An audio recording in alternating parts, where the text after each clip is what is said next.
साधु संतों के बीच में एक प्रश्न जो हमेशा विद्यमान रहता है कि अगर हम ज्ञानी हो जाएं, समाधि लगने लग जाए, तो क्या हमें कर्म करना छोड़ देना चाहिए? लोग इस प्रश्न का उत्तर अगर सही ढंग से ढूंढ लें तो फिर जीवन सही मार्ग पर चलता है, भगवान के कथन अनुसार चलता है। और अगर इस प्रश्न का उत्तर ज्ञानी जन अगर ना ढूंढ पाए तो फिर ज्ञान के अंधकार में फिर मार्ग भटक जाना तय। तो इसीलिए हमें ये सोचना आवश्यक है कि क्या हमें ज्ञानी ध्यानी और भक्त बन करके कर्मों का त्याग कर देना चाहिए, क्योंकि कर्म का फल तो संसार में बंधन के योग्य है, बंधन में डालने वाला है। तो कर्मों का त्याग कर देने से फिर बंधन, ना कर्म करेंगे ना बंधन आएगा।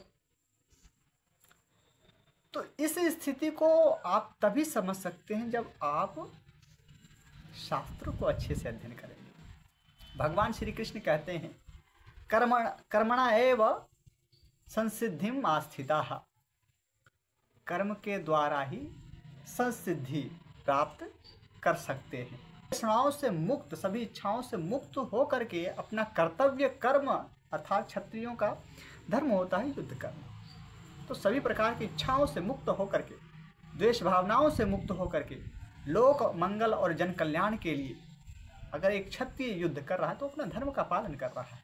इसलिए भगवान श्री कृष्ण उन्हें कह रहे कि अपने धर्म का पालन करो और सभी प्रकार के तृष्णाओं से मुक्त होकर के तो आप भी लोक में उसी सिद्धि को प्राप्त करोगे जो ज्ञानी जन प्राप्त करते हैं।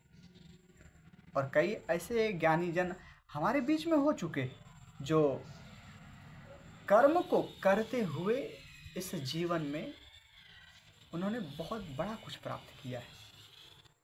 तो अपने जीवन में अगर हम कुछ बड़ा प्राप्त करना चाहते हैं तो भगवान श्री कृष्ण के मार्ग पर चलना होगा, अर्थात कर्तव्य कर्म को करते हुए, ज्ञान का अर्जन करते हुए अपना जीवन जीना है।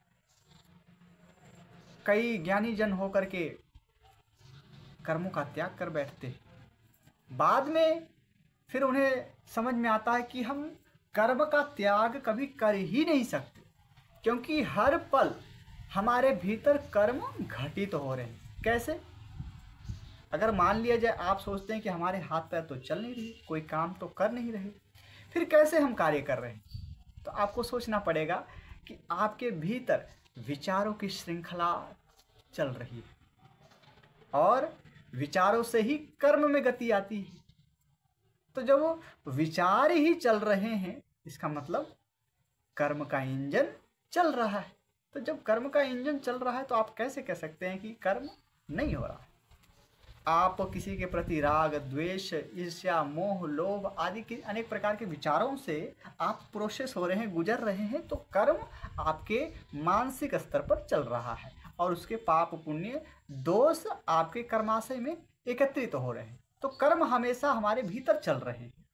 तो हमें यह समझना पड़ेगा कि हम कर्मों का त्याग कदापि नहीं कर सकते। इसीलिए ज्ञानी जन कर्म कर्तव्य करते हुए अपना जीवन सफल बनाते हैं। तो भगवान श्री कृष्ण यहाँ पर हमें उपदेश दे रहे हैं। इन उपदेशों को हम सभी अपने जीवन में धारण करें और एक अच्छा जीवन समाज में लेकर के आएं।